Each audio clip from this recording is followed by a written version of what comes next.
जब एक जालिम बादशाह एक ईमानदार शहरी का कुछ बिगाड़ नहीं सकता ना, तो वो अपने कानून का गलत इस्तेमाल करता है, जिसे हम कहते हैं द वॉर ऑफ लॉ, यानी कि कानून की जंग।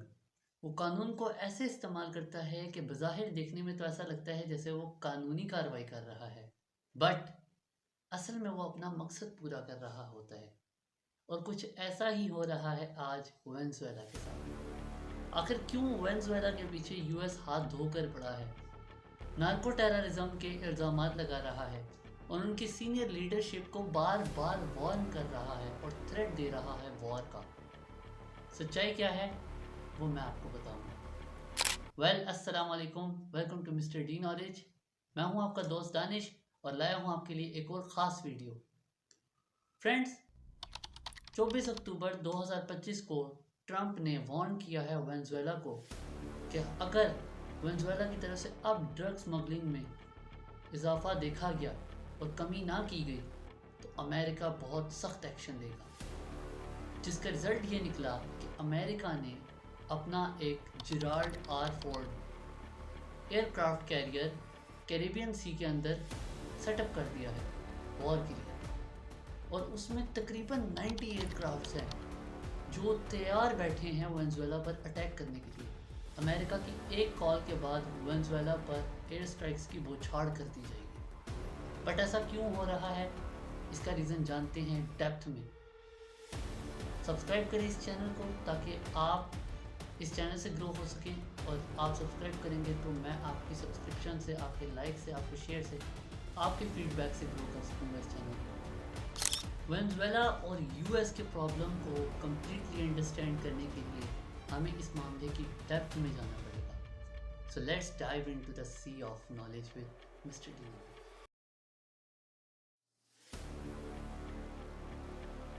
वेनेजुएला और यूएस के दरमियान बढ़ती हुई कशीदगी का आगाज़ तब हुआ था जब यूएस ने वेनेजुएला की सीनियर लीडरशिप पर यह इल्ज़ाम लगाया कि वेनेजुएला की सीनियर लीडरशिप नार्को टेररिज्म में इन्वॉल्व है। अमेरिका में जितने भी ड्रग्स स्मगल होकर आ रहे हैं वेनेजुएला से, उसमें वेनेजुएला की सीनियर लीडरशिप इन्वॉल्व है। बट यहाँ पर प्रॉब्लम वहाँ क्रिएट होता है जब अमेरिका सिर्फ वेनेजुएला का नाम ले रहा है, जबकि कैरेबियन सी के इस साइड पर कोलंबिया और मैक्सिको भी इस चीज़ में इन्वॉल्व है। बट अमेरिका उन्हें तो थ्रेट नहीं कर रहा होती। वाइल ट्रंप सेज कि वेनेजुएला पर हम अटैक करेंगे और वहाँ से नार्को टेररिज्म का सफाया कर देंगे। तो ऐसी क्या वजह है कि वेनेजुएला के पीछे अमेरिका हाथ धोकर पड़ गया है, बट वो मैक्सिको और कोलंबिया को नहीं देख रहा और किसी कंट्री को नहीं देख रहा नार्को टेररिज्म। इस रीज़न को समझने के लिए आपको ऑयल मार्केट के अंदर जाना पड़ेगा और ऑयल की प्राइसेस देखनी पड़ेगी और देखना पड़ेगा कौन सी कंट्री कितना ऑयल प्रोड्यूस कर रही है। अब इन दोनों बातों का कनेक्शन कैसे है वो मैं समझाता हूँ। अगर आप देखें ऑयल मार्केट में, तो सबसे ज़्यादा ऑयल प्रोड्यूस कौन सी कंट्री करती है? Of course Saudi Arabia 267 billion barrels oil को प्रोड्यूस करती है। बट अगर वहीं पर आप वेनेजुएला को देखें तो वो सिर्फ 4.05 बिलियन डॉलर्स की ही ट्रेड करती है ऑयल मार्केट में। बट क्यों, ऐसा क्यों है? आपको लगता होगा कि सबसे ज़्यादा oil producing country Saudi Arabia है, सबसे ज़्यादा तेल भी उसी के पास है, बट ऐसा नहीं है। सबसे ज़्यादा तेल दुनिया में वेनेजुएला के पास है। वेनेजुएला के पास 303.22 बिलियन बैरल्स ऑयल मौजूद है, जबकि वो सिर्फ 4.50 बिलियन डॉलर्स की ही ट्रेड करता है, बाकी कंट्रीज से बहुत ज़्यादा कम। इसका रीज़न क्या है? इसका रीज़न है अमेरिका की लगाई हुई सैंक्शंस और टैरिफ्स जो उसने वेनेजुएला पर लगाए हैं ताकि वो ऑयल ना बेच सके। इस बात को समझने के लिए मुझे आपको हिस्ट्री बतानी पड़ेगी। वेनेजुएला की हिस्ट्री बहुत ही कॉम्प्लेक्स और कॉम्प्लिकेटेड रही है। 1958 से पहले वेनेजुएला के अंदर सिर्फ और सिर्फ डिक्टेटरशिप थी, मिलिट्री रूल था। 1958 के अंदर वेनेजुएला की पब्लिक ने एक रिवॉल्यूशन स्टार्ट की मिलिट्री रूल को एंड करने के लिए, ख़त्म करने के लिए, और वो इसमें सक्सेसफुली अचीवमेंट हासिल कर भी सके। बट प्रॉब्लम वहाँ क्रिएट हो गया जब 1970s के दौरान फिर एक दफ़ा उन्हें उसी डिक्टेटरशिप का सामना करना पड़ा जिसके लिए उन्होंने मिलिट्री रूल को ख़त्म किया था।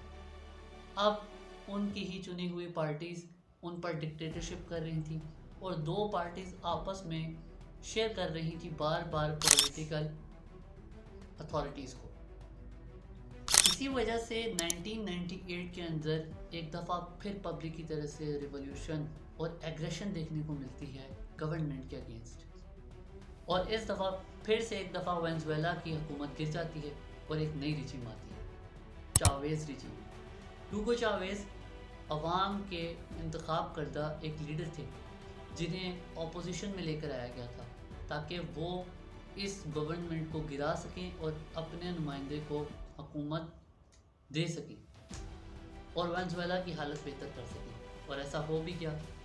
बट 1998 के बाद वेनेजुएला की जो ऑयल इंडस्ट्री थी वो अमेरिका के हाथ से निकली और वेनेजुएला की चावेज़ रिजीम के बाद से आज तक कभी अमेरिका के हाथ नहीं है। दैट्स द रीज़न कि अमेरिका क्यों इतना एग्रेसिव हो गया है वेनेजुएला के, और वो वेनेजुएला पर इतने सैंक्शंस लगा चुका है कि वेनेजुएला के पास इतना सारा ऑयल होने के बावजूद भी वो इसे मार्केट में बेच ही नहीं सकता। आप खुद सोचिए, अगर ये ऑयल अमेरिका के अंडर आ जाए तो अमेरिका को किसी और से ऑयल ख़रीदने की ज़रूरत ही नहीं पड़ेगी। इन दी एंड अमेरिका इतने आराम से क्यों वेनेजुएला को वार्न कर रहा है? अगर कर रहा है तो ऐसे पहले भी कर सकता था, पहले क्यों नहीं किया? इसका मेन रीज़न ये है कि अमेरिका को पहले एटॉमिक पावर से ख़तरा था। जब से अमेरिका ने गोल्डन डोम सिस्टम बनाया है, अब अमेरिका को कोई भी ख़तरा लाक नहीं है, ना ही चाइना से, ना ही रशिया से, और ना ही किसी और एटॉमिक कंट्री से। न्यूक्लियर पावर से अब उसे कोई ख़तरा नहीं है, इसलिए वो जब चाहे जिसे चाहे डिक्टेट कर सकता है।